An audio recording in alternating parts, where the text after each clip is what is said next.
పొద్దున్న షూటింగు, రాత్రి మీటింగు, మధ్యలో ఇంత ఈటింగు, 3 టింగులు. ఇందులో ఏదైనా ఒక్క టింగు తప్పితే అమ్మాయి అనుకుంటాను. ఇవాళ షూటింగ్ లేదు అంటే పరమానందం నాకు, బడికి సెలవు ఇచ్చినట్టే. అందుకని ఎప్పుడు ఆవిడ ఉన్నప్పుడు భయం ఎలా ఉండేదంటే, నేను ఎక్కడెక్కడో తిరుగుతూ ఉంటాను, ఏదైనా జరిగితే వార్త విని రావడమేనా, దగ్గరుండే యోగం లేదా? కావాలని నా దగ్గర పెట్టుకున్నానే, అన్నదమ్ములు ఉన్నా మా అమ్మ నా దగ్గర ఉండాలని వాళ్ళని బతిమాలి. నేను చిన్నవాడిని, అందరిలోకి చిన్నవాడిని, అయినప్పటికీ నా దగ్గర ఉండాలి, నా ఆవిడకి ఇష్టం, నాకు ఇష్టం, నన్ను నా దగ్గర ఉంచండి, మీరు కావాలంటే మీరే వచ్చి చూడండి అని పెట్టుకున్నవాడిని నేను ఇంట్లో ఉండకపోతే అలా. కానీ ఎప్పుడు భయం ఉండేదండి.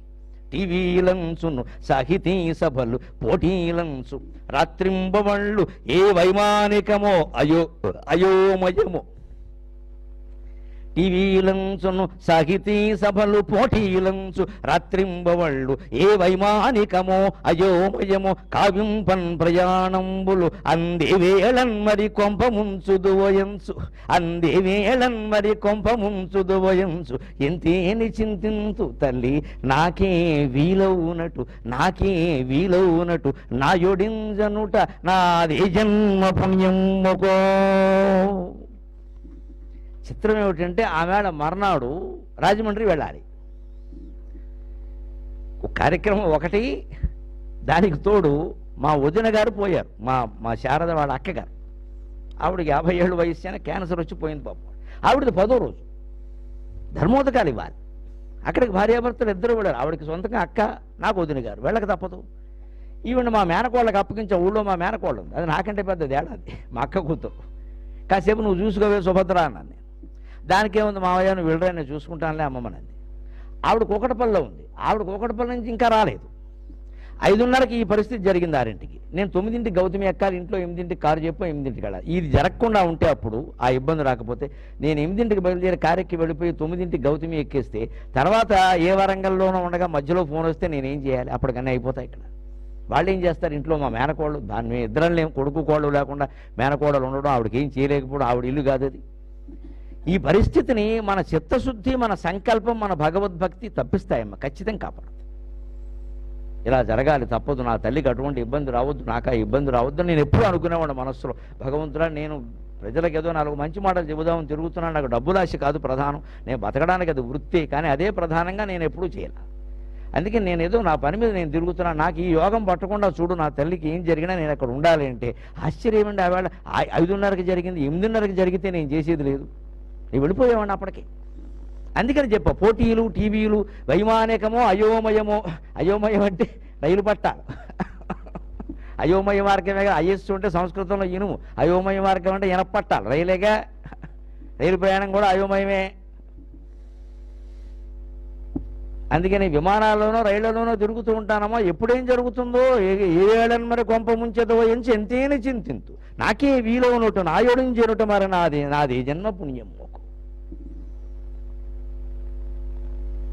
గుండెకు హాని కలిగిన అకుంఠిత ధైర్యమునూని, గుండెకు హాని కలిగిన అకుంఠిత ధైర్యమునూని, గుండెలన్నిండిన ప్రేమతోడ అవనీతము పంచిపెట్టి కైదండగా నిలిచినట్టి నిను.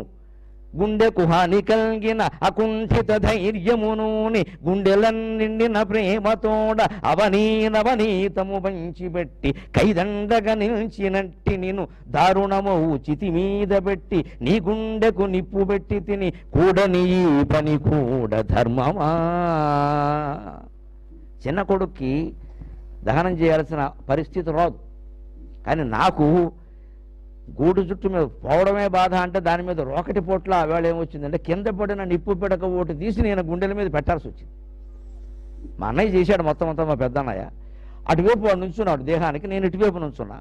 సరిగ్గా ఆవిడ ఒంటి మీద ఉన్న నిప్పు పిడక ఓటు జారి కింద పడింది నా వైపు. వెంటనే రే అది తీసి పైన పెట్టరా అన్నాడు. ఏం చేయాలి ఇప్పుడు? ఆ నిప్పు పిడక తీసి పైన పెడుతుంటే ఈ పద్యం వచ్చిందండి. నీ గుండెల మీద నేను నిప్పు పెడుతున్నానమ్మా, మా అందరికీ గుండెపోటు రాకుండా జీవితాంతం కాపాడింది నువ్వు, నీ గుండెకి మేము నిప్పి పెడుతున్నాం. ఇది మాకు ధర్మం అంట, ఇది మాకు ధర్మం. మరి పోయింది కాబట్టి సరిపోయింది, కానీ బతుకుంటే ఎంత ఘోరం అండి. గుండెకు హాని కలిగిన అకుంఠిత ధైర్యమునోని గుండెలన్నిండిన ప్రేమతోడ అవనీ నవనీతము పంచిపెట్టి కైదండగా నిలిచినట్టి నేను దారుణమౌ చితి మీద పెట్టి నీ గుండెకు నిప్పు పెట్టి తిని కూడని ఈ పని కూడా ధర్మమా. అస్థికలు ఎక్కడ కలపాలి అని నాకు అనుమానం వచ్చింది. ఎందుకంటే ఆవిడ పశ్చిమ గోదావరిలో పుట్టింది, గోదావరి తీరంలో. పుట్టిల్లు అక్కడే, అత్తారిల్లు అక్కడే. అప్పుడు సంబంధాలు అలా ఉండేవి. మా మాతామహురి ఇంటికి మా ఇంటికి 7 కిలోమీటర్ల దూరం అంతే. 2 బండి ఎక్కితే 2 గంటల్లో దిగేవాళ్ళం అక్కడ. ఇప్పుడు ఒకడు అంబాజీపేటలో ఉంటాడు, ఒకడు అమెరికాలో ఉంటాడు, ఎవడెప్పుడు వస్తాడో తెలియదు. అంతే. ఆవిడకి ఆ పుట్టిల్లు అత్తిల్లు తప్పితే ఇంకేం తెలియదు. 50 ఏళ్ల కాపురం అలాగే నడిచింది. గోదావరి తీరంలో పుట్టింది ఆవిడ. అక్కడ తీసుకెళ్ళి గోదావరిలో కల్పన అంత సమయం లేదు అక్కడ ఉన్న పరిస్థితులు. అందుకే నాకు ఎక్కడ తీయాలనిపించి వెంటనే బాసర గోదావరి తీరం కదా, నాకు ఇష్టం. సరస్వతి క్షేత్రం, సరస్వతి క్షేత్రం కావడం వల్ల నాకు ఇష్టం, గోదావరి తీరం కావడం వల్ల అమ్మకి ఇష్టం. అక్కడ చేద్దాం అని బట్టికెళ్ళి అక్కడ చేస్తే ఆ వెడుతున్నప్పుడు వచ్చినటువంటి మాటది, అస్థిర జీవనమునకు ఆత్మసమంబగు క్షీరవార్ధికిన్ సుస్థిర బంధమేర్పరసు శుద్ధమనంబున సంగినావు. అస్థిర జీవనమునకు ఆత్మసమంబగు క్షీరవార్ధికిన్ సుస్థిర బంధమేర్పరసు శుద్ధమనంబున సంగినట్టి నీ అస్థికలెందు గల్పవలెనమ్మరో. అస్థిర జీవనమునకు ఆత్మసమంబగు క్షీరవార్ధికిన్ సుస్థిర బంధమేర్పరసు శుద్ధమనంబున సంగినట్టి నీ అస్థికలెందు గల్పవలెనమ్మరో. బాసర తీర శారదాంఘ్రిస్థిత గౌతమీ సలిల రేఖలలో, బాసర తీర శారదాంఘ్రిస్థిత గౌతమీ సలిల రేఖలలో నిన్ను చూచుకుందునే. తల్లి తండ్రి మనకు అందించే సంస్కారం ఎలాంటిది, మనం ఏమందుకోవాలి వాళ్ళ నుంచి అంటే ఆస్తులు కాదండి. ఆస్తులు చాలా చిన్న విషయం. ఆస్తులు తల్లిదండ్రి ఏమీ ఇవ్వకపోయినా తమంత తామే వ్యాపారాలు చేసి కోట్లు సంపాదించుకున్న వాళ్ళు మనలో చాలామంది ఉన్నారు. తల్లిదండ్రులు ఇచ్చినటువంటి కోట్ల ఆస్తులను శుభ్రంగా కోడి పందాలాడి పేకట్లాడి తగలబెట్టిన వాళ్ళు చాలామంది ఉన్నారు. అందరికీ నమస్కారం. ఉభయపక్షాలకి ఆస్తులు సమస్య కాదు. వారు ఇవ్వకపోయినా మనం సంపాదించుకోగలం. వారు ఇస్తే నిలబెట్టుకుంటామని కూడా ఏం లేదు. తల్లిదండ్రులు ఇవ్వవలసింది మనం పుచ్చుకోవలసిన సంస్కారం ఏమిటి అంటే ఇదే. అస్థిరమైనది జీవనం, ఆత్మసమమైంది పాలసముద్రం. ఈ అస్థిర జీవనానికి సుస్థిరమైనటువంటి ఆత్మసమమైన పాలసముద్రానికి ఒక బంధం ఏర్పరచాలి. ఆ జ్ఞానాన్ని తల్లిదండ్రులు మనకు అందించాలి. తల్లిదండ్రుల కర్తవ్యం అది. పిల్లలకి ఎదుగుతున్న కొద్దీ భగవద్జ్ఞానం, భక్తి జ్ఞాన వైరాగ్యాలు కలిగేలా చెయ్యాలి తప్ప మా వాడు డాక్టర్ అయ్యాడు, ఇంజనీర్ అయ్యాడు, ఆస్ట్రేలియాలో ఉన్నాడు, నేను పోయినా రాడు, ఇది కాదు డైలాగ్.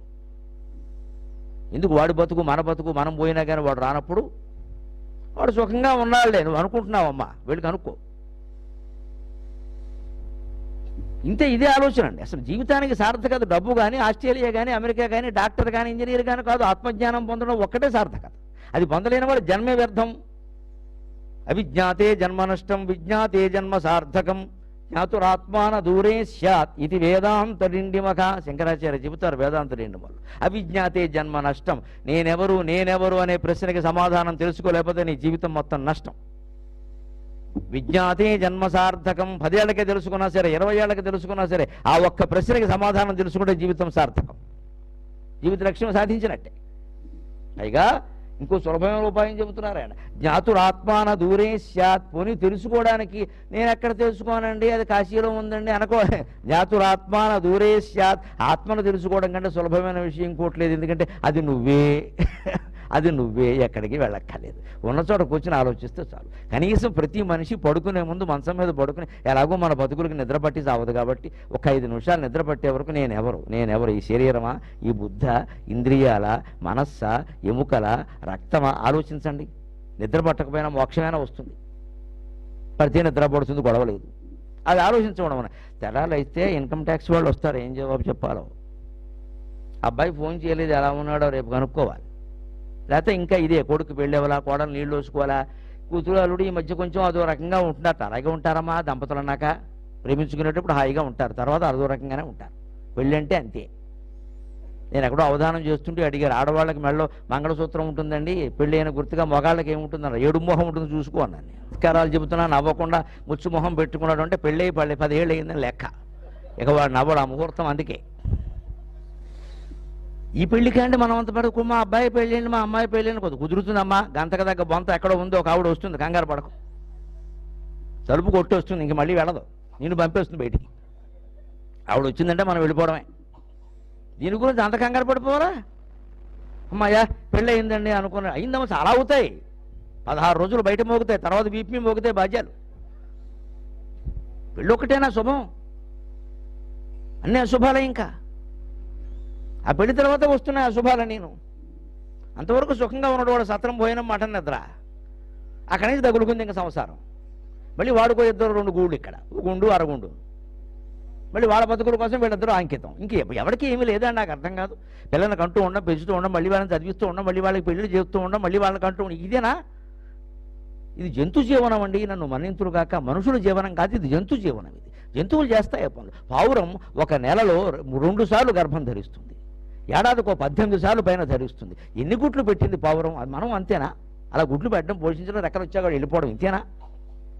పావురం రెక్కలు గుడ్లు పెట్టినప్పుడు ఏం చేస్తూ చూడండి, వాటికి ఆ గుడ్లు పొదిగి పిల్లలు అయ్యాక వాటికి రెక్కలు వచ్చి ఎదిగే వయస్సు వచ్చే వరకు ఏదో ఒకటి తెచ్చి పెడుతుంది. వాటికి రెక్కలు వచ్చాక ఒక తాపు దంతుంది, నీ బతుకు నువ్వు బతుకు, మనం అలాగే చేస్తున్నాం. అయిపోయింది, ఇంకా సంబంధం లేదు. ఇంకా మళ్ళీ ఆ పావురం వెళ్ళి మళ్ళీ 18 సార్లు కంటుంది ఇక్కడ ఏడాదికి. 18 సార్లు కంటుందండి పావురం, 18 సార్లు గర్భం ధరిస్తుంది ఏడాదిలో. ఇటీవల పరిశోధనలో వచ్చింది, పేపర్లో చెప్పారు. దానికి మనకి తేడా ఏం లేదా? కంటూ ఉండడం, పెంచుతూ ఉండడం, చదివిస్తూ ఉండడం. వాళ్ళకి ఏదో వాళ్ళు బాగున్నారండి, వాళ్ళ సెటిల్ సెటిల్ అయిపోయేది. ప్రతి వాడు సెటిల్ అయ్యేది అని అడిగితే శ్మశానంలోనే, ఇంకెక్కడ సెటిల్ అవ్వడం. ఫుల్ సెటిల్మెంట్ ఎక్కడంటే అక్కడే. ఇంకా తర్వాత అప్పులు లేవు, ఆస్తులు లేవు. ఇంకా సెటిల్ అవ్వడం పెద్ద లెక్క. ఎవడు సెటిల్ అయ్యాడు జీవితంలో? ఆత్మజ్ఞానం పొందితేనే సెటిల్ అయ్యాడు. అంతవరకు సెటిల్ లేదు ఇక్కడ. తిరగడమే పైకి కిందకి. నువ్వు కైలాసానికి వెళ్ళినా సెటిల్ లేదు, స్వర్గానికి వెళ్ళినా సెటిల్ లేదు. సెటిల్ ఎప్పుడంటే నేను ఎవరో అనే దానికి సమాధానం కనిపెట్టగలిగితేనే సెటిల్. ఇక వెళ్ళడు రాడు, అదొక్కటే పొందాలి. అది తల్లిదండ్రుల ద్వారా మనం ఆశించాలి. అందుకే నాకేమనిపించిందంటే, నేనంత అదృష్టవంతుడోనమ్మా, నాకు శంకరాచార్య సాహిత్యం చదివే అవకాశం కలిగించావు. మా అమ్మ బాబాగారి భక్తురాలు, సత్యసాయి బాబా. ఆయన సనాతన సారథైన ఆయన జీవిత చరిత్ర ఉండేది, అది రోజు పారాయణ చేసి. అమ్మ ఇంత శ్రద్ధగా చదువుతుంది ఏమిటో నేను చదివా. మహానుభావుడు, అందులో జ్ఞానయోగం చెబుతాడండి ఆయన. వీళ్ళందరికీ ఎంతసేపు బాబా భక్తులు ఎంతసేపు మా ఇంట్లో బూడిద పడింది, తేనె పడింది, ఏమీ పడక నేనే పడ్డా, ఈ మాటలు చెప్పుకుంటారు ఇక్కడ. ఇవి కాదని చెప్పాల్సింది. సేపు మిరాకిల్స్, మాయలు. దేవుడు అంటే మాయా. ఆయన ఎంత జ్ఞానం చెప్పని ఎవరికి అక్కర్లేదు. మా ఇంట్లో అది పడింది, ఇది పడింది, బల్లి పడింది, పిల్లి పడింది, ఏదో జరిగిందని చెప్పి సమాజంలో వీళ్ళు ప్రతిష్ట పెంచేసుకోవాలి. వాళ్ళ ఇంట్లో పడిందిట, మన ఇంట్లో వాళ్ళ. ఆయన మునుమాణిక్య నరసింహరావు గారిని గొప్ప హాస్యరచయిత ఉండేవాడు. వాళ్ళ ఆవిడ షిరిడీ సాయి భక్తురాలు. అస్తమానం పూజలకి భజనలకి బయటకు వెడుతూ ఉండేది. వచ్చి ఈయనకి పెద్ద సుత్తి ఇక్కడ. ఇంటికి వచ్చిన వెంటనే వాళ్ళ ఇంట్లో బూడిద పడిందిట, వాళ్ళ ఇంట్లో మహిమ షిరిడీ సాయికి అభిషేకం చేశారట, మర్నాడే పెళ్లి కుదిరిందిట. షిరిడీ సాయి గొప్ప జ్ఞాని, సన్యాసి. ఆయన పెళ్లి కుదర్చడానికి మ్యారేజ్ బ్యూరోలు ఉన్నాయి. షిరిడీ సాయి ఎందుకు? పెళ్లి కుదర్చడానికి మ్యారేజ్ బ్యూరోకి వెళ్ళాలి. షిరిడీ సాయి దేనికి? షిరిడీ సాయిని అడగాల్సిన కోరిక పెళ్లి చేసుకోవడం అనేది. ఆయన ఎందుకు చేసుకోవాలా? ఆయన చేసుకునేవాడే బాగుంటే, ఆయన చేసుకోబట్టే సుఖంగా ఉన్నాడు. మన అజ్ఞానం అండి. మనకి ఎంత మహానుభావుడు శంకరాచార్యని, షిరిడీ సాయిని, ఆంజనేయ స్వామిని అందరినీ మనం అడిగేది కొడుకు పెళ్లి కుదిరికి పెళ్లి చేయి, నాకు కూడా ఇంకో పెళ్లి చేసి వీలైతే. మనకి ఏ చెత్త ఉందో ఆ చెత్త వాళ్ళకి అంటించడం బట్టికండి. ఇదంతా ఆవిడ చెబుతూనే ఓ రోజు చెప్పిందిట, వాళ్ళు ఇంట్లో నైవేద్యం పెడితే నైవేద్యం అలాగ అరగంటలో తినేసాట షిరిడీ సాయి. వాడు చెప్పడం ఇవి నమ్మడం. ఇలా 2-3 సార్లు వినైనా ఓ రోజుని ఓ పథకం వేశాడు. వీళ్ళింటో కూడా షిరిడీ సాయి బొమ్మ ఉందిగా, నువ్వు కూడా పెట్టు, నీకు భక్తి ఉంటే నీకు తింటాడు, దానికేముందిలే అన్నాడు ఆయన. పెట్టింది ఇవిడ. వెండి గిన్నెలో పాయసం పెట్టింది. పెట్టాక ఈయన శుభ్రంగా పాయసం తినేసి గిన్నె కూడా మాయం చేసేసాడు. ఈయనకు కొంచెం కాస్త ధూమపానం అది అలవాటు, దానికోసం వినియోగించుకున్నాడు. ఆవిడ ఇమ్మంటే ఇవ్వట్లేదు.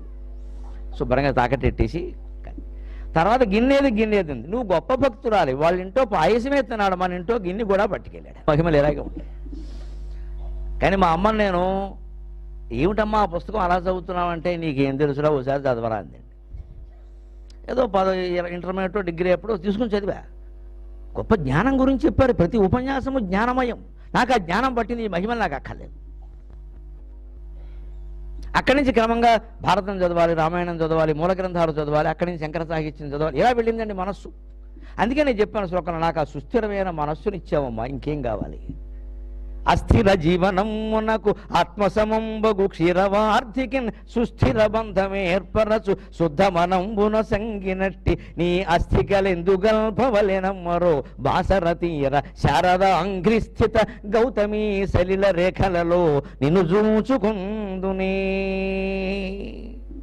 అంకురార్పణ అని చేస్తారు కదండి, అంకురారోపణ.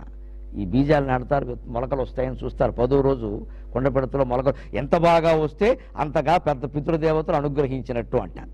ఏదో 3వ రోజు 1వ రోజు ఎప్పుడు అక్కడ అంకురారోపణ చేశాము. చేశాక వెంటనే బంధువులు అవి ఎంత బాగా వస్తే అమ్మ నిన్నంత ప్రేమించినట్టురా అని అన్నారు. ఇప్పుడు నాకు పరీక్ష ఇది. ఇప్పుడు ఆవిడ ప్రేమకి నా ప్రేమకి మధ్యలో ఈ మొక్కలు ఒకటి గొడవ.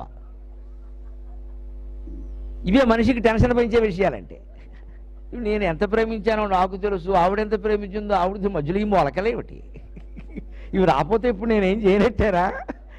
సీతాదేవికి అగ్ని పరీక్షలో నాకే అంకురాల పరీక్ష. ఇక పోను నాకైనా పర్వాలా, నేనేమీ చేయలేదు అని తీర్మానం చేసినా పర్వాలా, బంధువులంతా ఆవిడకు కూడా ప్రేమ లేనట్టే కదా మరి మొలకలు రాకపోతే. అందుకే నాకు భయం వేసింది, అయ్యో వస్తాయో రావో.